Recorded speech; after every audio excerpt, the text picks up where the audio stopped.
Իմ ուսկեսուրից Առաջի հանդիպում։ Մել get ready with us դեկոր կնոջս ծնունդի։ Աշան մտավ մեր տուն, ոնց որ մեծ բուկետ մտավ։ Որովհետև ինչ եմ արել, քանի ծաղիկ եմ բերել։ 4 հատ բուկետ։ 4 ծաղիկ եմ տարել, Չորս այդ ամսվա ամբողջ աշխատավարձը ծախսել եմ ձեր տան վրա։ Ես որ սկզբից մտա, դու եկար, ես չէի սպասում, որ дու ես Արտյոմի մաման։ Դի Որովհետև մամի ջան սենց այնքան աշխույժ ակտիվ էի։ Արտյոմը տենց չի, աշխույժ չի, я не верила, что ты его родила։ Մտանք ինձ շատ լավ սկեսուրս դիմավորեց, նետից անհանգիստ էի։ Ասում էի, ստեղ ինչ որ պատվող կա։ Նախ մտածում էի խորոված կսարքի իմ համար, բայց չի սարքել խորոված։ Манты им сарки, наше любимое блюдо, манты. Բան արել, որոշել եմ վրա խնայի էկոնոմիստ, на меня ты решила։ Нет, почему экономить? Что манты дешевое блюдо, что ли? Անկեղծ ասա, ինչ ես իմ մասին мտածել այդ առաջին հայացքից։ Ну, приятная, красивая девочка. Но բացասական կողմ։ Ну, для первого раза, конечно, очень много говорит. А что я тебе дарила, я не помню уже.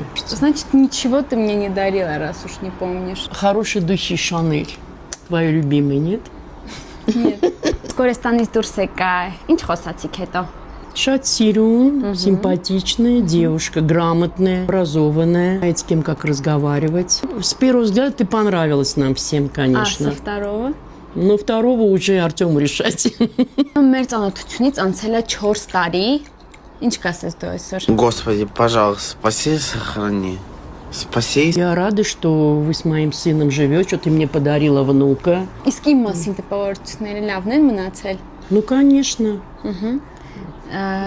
Լավ, ասա հարսիկա առաջին օրը որ մտնում ես կեսրույթուն, ինչ անի որ կեսրին դուր գա։ Հարսիկը պիտի ժպիտով համբյուրի կիսուրին, ծաղիկ բերի կիսուրին, վեր աչքը մտնելի, իչասե, վեր ինքն առաջին դեմը նստում մեքենայի, ես պիտի դեմը նստեմ։ Ես, միշտ ես պիտի դեմը նստեմ իմ տղուս մեքենայի։ Շնորհակալություն, իմացաք մեր պատմությունը, մենք պատրաստ ենք արի հետ գնանք ցույց տանք մեր լուքերը։ Ռոտիկ Умничка.